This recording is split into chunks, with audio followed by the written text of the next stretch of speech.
യേശു നമ്മളിലേക്ക് കടന്നു വരുന്നു. അവൻ അത്യുന്നതന്റെ പുത്രനാണ്. അവൻ എന്തൊക്കെ യോഗ്യതയുണ്ട്. പാപങ്ങളെ വിടിപ്പിക്കുവാൻ സാധിക്കും, അത്ഭുതങ്ങൾ നടത്തുവാൻ സാധിക്കും, മരിച്ചവരെ ഉയർത്തുവാൻ സാധിക്കും, സ്വർഗരാജ്യം കൊടുക്കുവാൻ അവന് സാധിക്കും. അവൻ എളിമയുടെ രൂപത്തിലാണ് ഇന്ന് നമ്മുടെ ഹൃദയത്തിലേക്ക് കടന്നു വന്നിരിക്കുന്നത്. അവരെ സമാധാനത്തിന്റെ രാജാവെന്നാണ് വിളിക്കപ്പെടുക. യെശയ്യാ 9:6 എഴുതപ്പെട്ടിരിക്കുന്നു, അവൻ സമാധാനത്തിന്റെ രാജാവ്. 9:6 ഇതാ, എല്ലാവരും പറഞ്ഞു ഇതാ, ഇതാ നമുക്കൊരു പുത്രനെ നൽകപ്പെട്ടിരിക്കുന്നു. അവൻ ഒരു വിസ്മരണീയമായ ഉപദേഷ്ടാവും ശക്തനായ ദൈവവും നിത്യനായ പിതാവും സമാധാനത്തിന്റെ രാജാവ് എന്ന് അവനെ വിളിക്കപ്പെടും. കൈകൾ രണ്ട് കരങ്ങൾ നെഞ്ചോട് ചേർത്ത് വയ്ക്കാം. കണ്ണുകൾ അടച്ച് പരിശുദ്ധ കുർബാനയുടെ മുമ്പിലാണ് വന്നിരിക്കുന്നത്. ഏറ്റവും എളിമയിൽ, ഏറ്റവും സ്നേഹത്തിൽ വലിയ ആഴ്ചയിലാണ് നമ്മൾ കടന്നു വന്നിരിക്കുന്നത്. രാത്രിയോടെ എളിമപ്പെട്ട്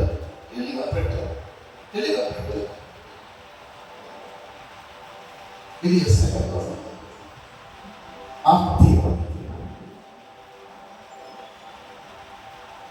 ലീജൻ ഓഫ് മേരിയുടെ തമിഴ്നാട് പ്രസിഡന്റായിരുന്ന ഒരു സാറ് അന്തർജാതീയ എല്ലാ 12 വർഷമായി അവർ സ്ഥിരം വരുന്നത്. അദ്ദേഹം പറഞ്ഞൊരു കാര്യം ചിന്ത വർഷങ്ങളെ എല്ലാ വർഷവും കൂടുതൽ പറയാം. எங்களுக்கு பிரச்சனை இல்லை, ஏன்னா மனைவி வந்து கொஞ்சம் கால் வாரிக்க காலில் சூழ்நிலை, அதனால மட்டும் நான் ஊருக்கு கேட்கிறேன். காரணம் நானல்ல ஏழைகள், നമ്മളൊക്കെ പാവങ്ങളായി മാറണം. ചിന്തകൾ കൊണ്ടല്ല, പ്രവൃത്തികൾ കൊണ്ട്. எனக்கு வந்து ஒன்றுமே பிரச்சனை இல்லை, എന്നെ പെടുത്തിയാൽ കൂടെ പ്രശ്നമില്ലേ, എവിടെ കിടന്നാലും കുഴപ്പമില്ല. എന്നാൽ ഭാര്യയ്ക്ക് ആക്സിഡന്റ് ആയതുകൊണ്ട് മാത്രം റൂം ചോദിക്കുന്നു. ഞാൻ കണ്ട് ആ മനുഷ്യൻ അത് 20 വർഷം ഞങ്ങൾ ഒരുമിച്ച് അല്ലെങ്കിൽ കൂടുതൽ സമയമുണ്ടായി. എനിക്കറിയാമോ സർവരാജ് എന്ന അദ്ദേഹത്തിൻ്റെ പേര്, ബിരുദാർജ്ജനാണ്. അതായത് കടലൂർ ഡിസ്ട്രിക്റ്റിലെ അദ്ദേഹത്തിൻ്റെ നാട് ബിരുദാർജ്ജന സ്കൂൾ മാഷാണ്, ഹസ്ബൻഡ് വൈഫ്. ഈ ധ്യാനത്തിൽ, ഈ ഓശാനയിലെ ധ്യാനത്തിൽ എനിക്കൊരു ഏറ്റവും സീറോയായി മാറാൻ സാധിക്കും. ഏറ്റവും സീറോ വിനാത്മക ധ്യാനത്തിന്റെ ഉദ്ദേശം എന്താണ്? അത് തന്നെയാണ്. ഞാൻ നിങ്ങൾ ഒരു സീറോയായി മാറുമ്പോൾ മാത്രമേ ഈശോയ്ക്ക് നമ്മുടെ ഹൃദയത്തിലേക്ക് കടന്നു വരാൻ സാധിക്കുകയുള്ളൂ. അഴുതപ്പുറത്ത് വരുന്ന കർത്താവ് ഓശാന തിരുനാളില് ദൈവജനങ്ങൾ ചൈത്യക്കൊമ്പുകളിലെത്തി ഓശാന പാടികൊണ്ട് യേശുവിനെ സ്വീകരിച്ചു. എന്ത് സംഭവിച്ചു? അവര് എളിമയും തിരിച്ചറിവും ബോധ്യവുമില്ല. അതേ ജനം തന്നെയാണ് യോഹന്നാൻ 19:6 പറഞ്ഞത്, അവനെ ക്രൂശിക്കുക. ഇതുതന്നെയല്ലേ നമ്മൾ ദേവാലയത്തിലായിരിക്കുമ്പോൾ കർത്താവേ കർത്താവേ എന്ന് വിളിക്കുന്നു. വിശുദ്ധ മത്തായി സുവിശേഷം 7:21 കർത്താവേ കർത്താവേ എന്ന് വിളിക്കുന്നു. എന്നാൽ അങ്ങനെ വിളിക്കുന്നവരല്ല സ്വർഗ്ഗരാജ്യത്തിൽ പ്രവേശിക്കുന്നത്. അങ്ങനെ വിളിക്കുന്നവരല്ല, നമ്മളെല്ലാവരും വിളിക്കുന്നുണ്ട്. കർത്താവിനെ അറിയുന്നത്, എളിമപ്പെടണം, ഒരു സീറോയായി മാറണം. ദൈവത്തിന്റെ മക്കളായി മാറുമ്പോൾ മക്കളെ നമുക്ക് സാധിക്കും. നിനക്ക് സാധിക്കുമോ? ഏകദേശം 30 വർഷങ്ങൾക്ക് മുമ്പ് 4 വർഷത്തോളം ദൈവത്തെ പ്രഘോഷിച്ച് നടന്ന ഭാവിയാവിനെ ദൈവത്തെ അറിഞ്ഞ എനിക്ക് എന്റെ മോനെ ദർശനം ഉണ്ടായിരുന്നില്ല. വാശിയില്ല, നിർബന്ധമില്ല, ഇപ്പോഴും ഇല്ല. പക്ഷേ ഒരു ചെറിയ ആഗ്രഹം, എനിക്ക് ഈശോയെ കാണാൻ സാധിച്ചില്ല. ഞാൻ വെറുതെ അല്ലാതെ അവിടെ വെച്ചിരിക്കുന്നത് കരുണയുടെ കഥ. എനിക്ക് ആഗ്രഹം. രണ്ടാമത്തെ ധ്യാനത്തിലാണ് പോകുന്നത്. ആദ്യത്തെ ധ്യാനത്തിൽ ആത്മാവിനെ നയിക്കപ്പെടുക, ചിന്തകളെ നിയന്ത്രിക്കുക, നല്ലത് ചിന്തിക്കുക. പരിശുദ്ധാത്മാവാണ് ദൈവം തന്നത്. അതുകൊണ്ടാണ് അങ്ങനെ സാധിച്ചത്. ഭയങ്കര ദേശീയക്കാരനായി എനിക്ക് എങ്ങനെ വാങ്ങാൻ പറ്റുന്നു? ഞാൻ പറഞ്ഞ അതേ സെൽവരാജന്റെ തമിഴ്നാട്ടില്, അതേ സെൽവരാജന്റെ അക്കയുടെ ഹസ്ബൻഡ്, പുരുഷൻ, അതായത് ഭർത്താവ്, അയാളൊരു രാഷ്ട്രീയ പ്രവർത്തകർക്കാരനാണ്. നല്ല മനുഷ്യനാണ്, നല്ല മനുഷ്യൻ. പിന്നീടായില്ല അദ്ദേഹം ഒരു 2005 ഞങ്ങൾ ചെന്നപ്പോൾ ഇങ്ങനെ ഈ വിജയനാഥ് അവരുടെ MLA കീഴിൽ വർക്ക് ചെയ്യുന്ന ഇങ്ങനെ ഞാൻ കണ്ടു വെള്ള ശബ്ദത്തിട്ട് തീരെ പേരിട്ട് വരിക. ഇവിടെ ഒന്ന് ധ്യാനം കൊടുക്കുന്ന ഫലമായി മാതാവിനൊക്കെ ഇവിടെ വരുമ്പോൾ എൻ്റെ വീട്ടിൽ വന്നാലും ഇവിടെയായിരുന്നാലും വീട് താമസത്തിൽ വിളിച്ച വർഷങ്ങളോളം. അപ്പൊ ആ സമയത്തല്ല അങ്ങനെ ഒരു 7 MS പഠിക്കുന്ന അതേ മാസ്റ്റർ അവന്റെ ഫ്രണ്ട് പറയാണ്, മാസ്റ്റർ അപ്പ എപ്പോഴും ഇപ്പിയാണ് இந்த மாதிரி எளிமையில் எப்படி வந்தாலே எங்க போய் கேட்டு வாங்கி அலேலியா கரம்பிக்கப்பட்ட அலேலியா அலேலியா അതാണ് മോനെ കർത്താവിന്റെ പുതിയ സൃഷ്ടിയാകുമ്പോൾ ഈ അഹങ്കാരക്കാരമാണ്. പുതിയത് നമ്മൾ ദൈവത്തിന്റെ വചനത്തിൽ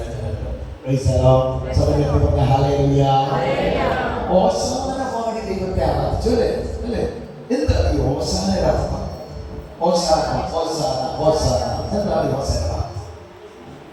രക്ഷിക്കണേ. നമ്മള് രക്ഷിക്കണേ. അപ്പോൾ കരങ്ങൾ ഉയർത്തിയിട്ട് യേശുവിനെ ചെന്നേക്ക് എന്നിട്ട് മോനെ വിളിച്ച് നമ്മൾ പ്രാർത്ഥിച്ച് ആദ്യം ഓശാന ഓശാന എന്ന് 3-4 പ്രാവശ്യം പറഞ്ഞ്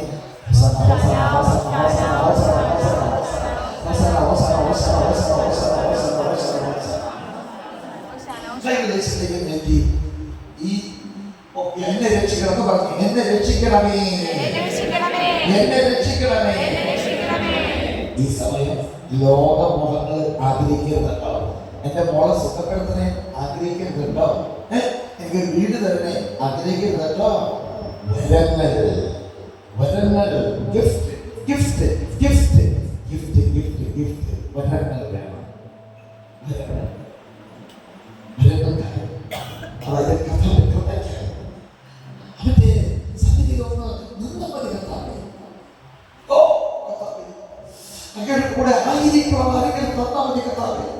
അങ്ങയോട് ചേർന്ന് നിന്നാ മതി കർത്താവേ. യേശുവിനോട് ചേർന്ന് നിന്ന് കർത്താവേ, നിനക്ക് കൂടെ നിന്ന് നിന്നോട് തൊട്ട് നിന്നാ മതി കർത്താവേ.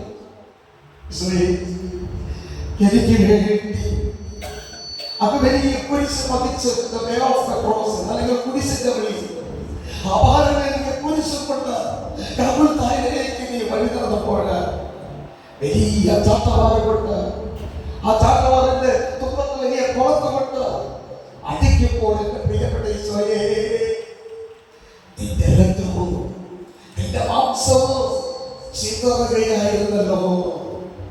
ഭാരമേറിയ കുരിശ് അത് തോളത്ത് വെച്ചപ്പോൾ അവിടെ ഒഴുകിയ രക്തം യേശുവേ, ഞങ്ങളെല്ലാവരും കരകളിലേക്ക് താഴെ കരകൾ നീട്ടി കരഞ്ഞ് വിളിക്കും മക്കളെ.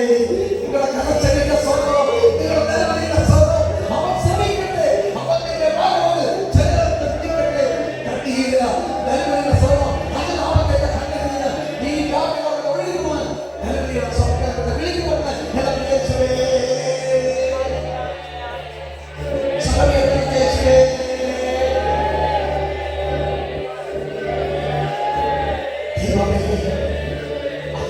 അങ്ങയുടെ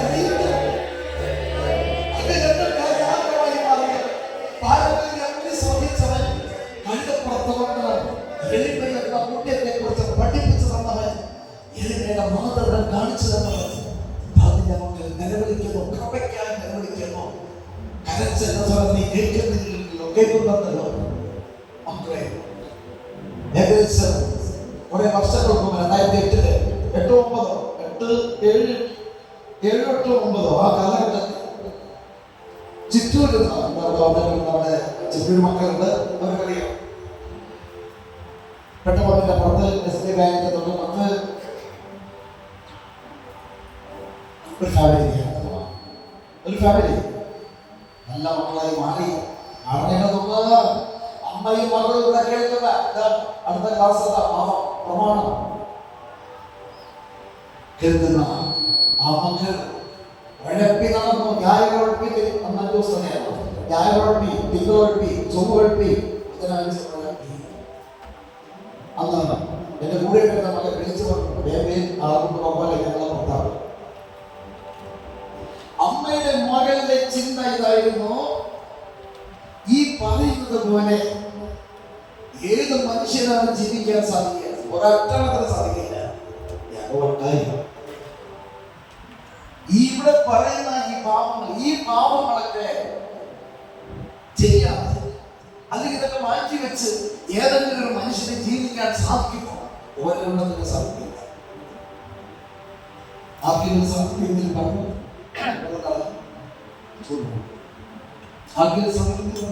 ഒരെണ്ണത്തിന് സാധിക്കില്ല. പക്ഷെ ഉള്ളറിയുന്നവൻ, ഉള്ളിൽ വസിക്കുന്നവൻ, ഉള്ളിലോട്ട് കടന്നു വന്നാൽ ഏതൊരു മകനും മകളും വേറെ ലെവലായി മാറും. ഈശോയെ കണ്ട് കൈവരിച്ച് നന്ദി പറഞ്ഞ്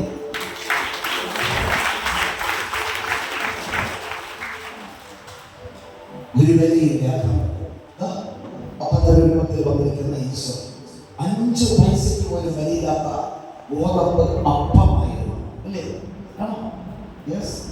പക്ഷേ ഉദാശ വചനങ്ങൾ ഉച്ചരിച്ച് അവിടെ സത്തയ്ക്ക് മാറ്റം സംഭവിച്ചു. സത്തയ്ക്ക് മാറ്റം സംഭവിക്കുന്നത് ഈ ലോകത്തിൽ ആ വാക്കിന് വേറൊരു അത് ഉപയോഗിക്കുന്നില്ല, യൂസ് ചെയ്തില്ല. നമ്മൾ മാത്രമേ സത്തയ്ക്ക് മാറ്റം പരിശുദ്ധ കുർബാനയ്ക്ക് വേണ്ടി മാത്രം സത്തയ്ക്ക് മാറ്റം സംഭവിച്ചു. അത് യേശുവിന്റെ രക്തവും യേശുവിന്റെ ശരീരവുമായി മാറി.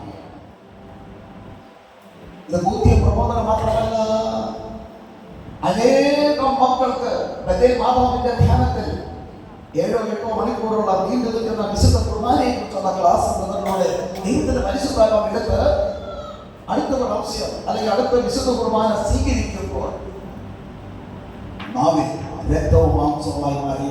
1 അല്ല, 2 അല്ല, 3 അല്ല, 4 അല്ല, കാരണം ഞാൻ ആ കുർബാനയുടെ ക്ലാസ് കേൾക്കുമ്പോൾ മക്കളെ, ഞാൻ ഇന്നലെ വരെ അർപ്പിച്ച വലിയ പോലല്ല. വിശുദ്ധ കുർബാനയെ കുറിച്ച് ഇന്നലെ വരെ ഞാൻ കേട്ടതോ ചിന്തിച്ചത് പോലെ അല്ല, വേറെ ലെവലിലേക്ക് കടന്നു വരും. അപ്പോഴാണ് കുർബാനയ്ക്ക് പോകാതിരിക്കാൻ നമുക്ക് സാധിക്കാൻ വരുന്നത്. എല്ലാ ദിവസവും കുർബാനയ്ക്ക് നമ്മൾ പോകും. അതുകൊണ്ട് എന്ത് സംഭവിക്കുന്നു? അങ്ങനെയുള്ള മക്കൾ വേറെ അതിനെക്കുറിച്ച് പഠിപ്പിക്കാൻ പോവുകയാണ്. ഇപ്പോഴല്ല, നാളെ വൈകുന്നേരം തുടങ്ങി. സ്വരമുയർത്തി ഹല്ലേലൂയ. മക്കളെ ഹല്ലേലൂയ.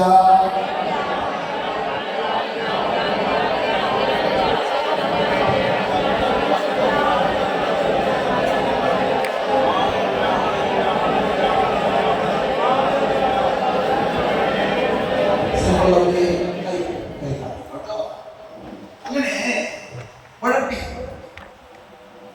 രോഗശാന്തി വിളിച്ചു പറഞ്ഞു. ബുധനാഴ്ച രാത്രി സത്യം കഴിഞ്ഞ നമ്മുടെ പണ്ടത്തെ 5 ദിവസം നേരത്തെ കുറിച്ചാണ് രോഗശാന്തിയെ കുറിച്ച് പറഞ്ഞ സമയത്ത് കൈകൊള്ളുന്നില്ല.